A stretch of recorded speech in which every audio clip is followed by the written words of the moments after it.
Apple has been ignoring this for 6 years. I've been using the AirPods Max 2 for the past couple of months, and I can tell you two things right away. Apple has improved the sound, the noise cancellation took a real step forward, but there is a major problem, rather, many of them, which made me realize that the AirPods Pro 3 was a much better purchase rather. We will compare both of them at the end, as for so many years people have been asking for the same fixes and Apple kind of ignored every single one of them. Alright, firstly I would like to go through everything Apple actually improved, as there is more going on inside than people give credit for. Secondly, every single thing that they left broken, that mostly comes down to the design choices that can be a real pain to use. But a bit of context in case you are new here, music has literally been my profession. I DJ and produce music myself and also have a diploma in sound engineering, so when Apple claims better sound, I'm not buying that. I'm Prithwiraj and let's start with the sound quality itself. This is their biggest claim, where Apple mentions they have fixed the sound, and I would like to back that up properly instead of just vibing. On paper, the change looks very small, with the same 40mm driver as before, but what's new is the H2 chipset and a new high dynamic range amplifier setting right behind those drivers. Apple have also focused on adaptive EQ, which adjusts based on how these cushions seal around your ears and in my daily usage. I'm not really sure if you can hear that. The first thing I did notice was the top ends. On the original AirPods Max, when you push the volume, the hi-hats and the cymbals started clashing onto each other, and the vocals had this slightly congested quality. On the Max 2, that congestion isn't really noticeable. The top ends will feel genuinely clearer, but I just spent $549 buying this one. And this should not be some new headphone syndrome where everything sounds better for the first week.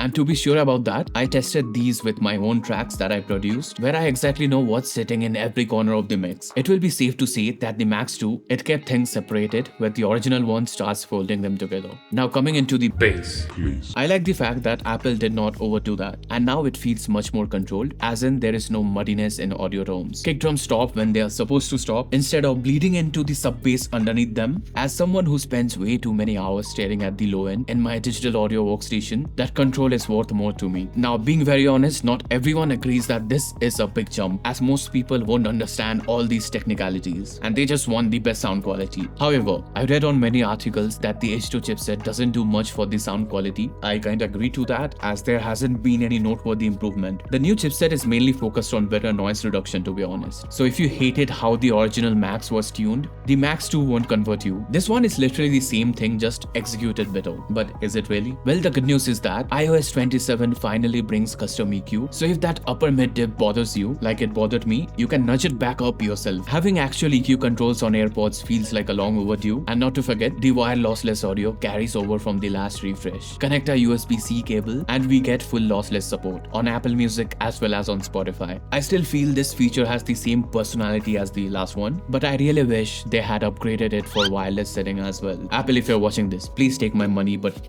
bring that upgrade please. While I understand the limitations of having lossless audio wireless, but that will be a total game changer if that actually happens. Coming to the noise cancellation, and this is where the upgrade comes back to life. Apple claims this one is 1.5 times better than the original. You see, I normally would roll out my eyes on multiplier marketing, but this one seems to hold up somehow. Where it shows up is during sustained low frequency noise, on flights, bus engines, and that aircon in my studio that never really shuts up. And that has surely improved in the Max 2. But the part I love the most is the transparency mode, and it's still the best in business. With these on and transparency active, it sounds like the room itself and not like some microphone feed of my room. But speaking of the mic, this might be the most underrated upgrade that people often ignore. During calls, people on the other end kept assuming I was on a proper mic setup. So the sound you're listening to right now is coming straight from the AirPods Max 2, and microphones don't get enough love, but they absolutely deserve it, as you can see right now, or here in this case. But being very honest, if you want the best ANC, I personally feel that the AirPods Pro 3 does a much better job because of its in-ear design. I will share why that is a better choice in a moment. But speaking of the actual new features, the adaptive audio blends noise cancellation and transparency based on what's happening around you automatically, so we can stop toggling modes every time someone walks into the room. The conversation awareness will drop your music the moment you start talking to someone, which is great in theory but mildly annoying, as being very honest, I wouldn't really prefer having a conversation with someone with my gigantic headphones on. It just feels rude, bro. Now thanks to Siri AI, the head gestures work great, so you can just nod and answer a call and rather shake it to decline that. And I'm not gonna lie here, declining calls just by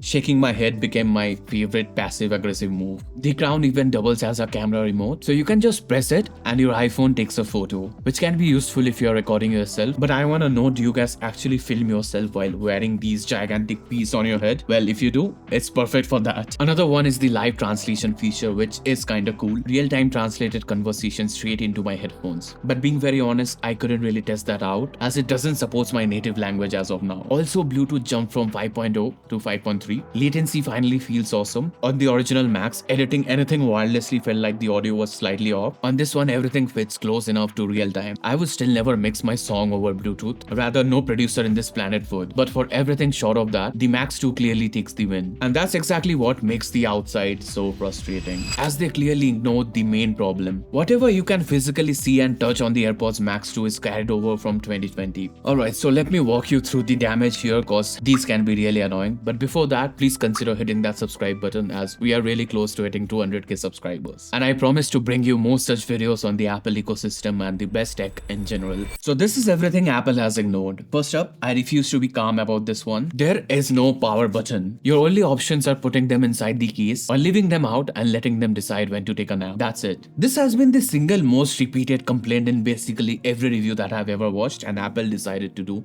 nothing at all. And this is not a small point. It has a daily cost. So if my Max 2 is sitting on my desk outside its case, my Mac and my iPhone can still see that it's active. So it keeps hijacking audio switch while I'm not even wearing that. But the biggest complaint was the weight. It's still 385 grams, completely unchanged by the way. This makes it one of the heaviest mainstream headphones you can buy. People have literally been complaining about the weight, but still Apple didn't really care. I can't even pull off a clean bench press while wearing these cause they kept falling apart like this one exactly. Meanwhile, I see people jogging with these on. I have nothing but massive respect for those people. Coming back to number 3, the case. The internet decided years ago that it looks like a sports bra. And honestly, it makes total sense. 6 years of memes and Apple shipped that exact same case again. It covers the ear cuffs and sort of leaves the headband completely exposed. And because this thing doesn't fold, the whole package eats up a high chunk of my back space, and I don't even understand why they did not fix this. But the part about the design that bothers me the most is the headband, which brings me to the flaw that only shows up with time. Apple calls it the canopy, and the sad part is that it loses tension as it ages. Mine on the original one kind of stretched out just over a year of using it, and it became visibly saggy. The weight distribution slowly gets worse, exactly where a headphone this heavy can least afford it to be. And you know what? It doesn't end here. The part that stings the most is that the ear cushions are at least replaceable and the battery can be serviced as well. But the canopy isn't replaceable. I just can't believe this to be a mere oversight. The one component that is guaranteed to wear out is the one you simply can't replace. And last one for the gym crowd, there is no official water or sweat resistant rating. Coming from a fairly humid country and climate, that bulky design with sweaty ears in my gym is a total nightmare. What a major miss. My original AirPods Max often got dirty because of my sweat building up, even after I kept cleaning it like almost every week. And since it's the same design, I don't see anything different with this one. These are gonna have the exact same weight. But you know what the real sad part is? Somewhere along the way, the AirPods Max stopped being an audio product and became a fashion statement. When your headphones become a status symbol, no brand would mind that. That's what exactly happened with Beats by Dre and why Apple bought them in the first place. So that is bound to bother you, especially if you're an audiophile. So this brings us to the comparison. I own both the AirPods Pro 3 as well as AirPods Max 2, and the overlap is almost rude. They both feature the H2 chipset, giving adaptive audio on both of these devices, and every single feature like those gesture, translation and conversation awareness almost feels coming out of the same system. In some situations, the Pro 3 actually cancels certain noises and sounds better because of the in-ear design that I previously mentioned. On top of that, the AirPods Pro just vanishes into a pocket with a case that actually protects them. And most importantly, they cost less than half. So the way I see it after using them for months,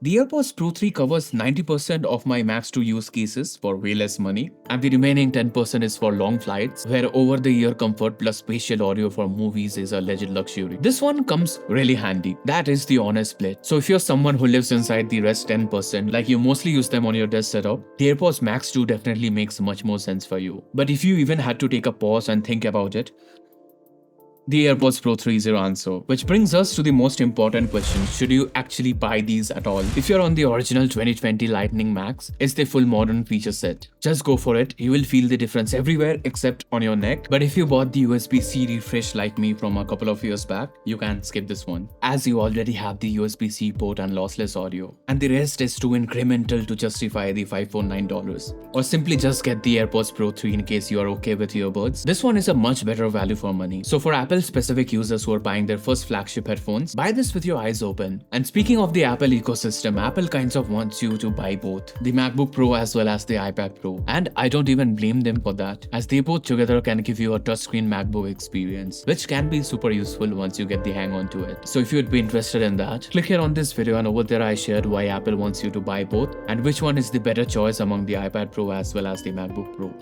See you there.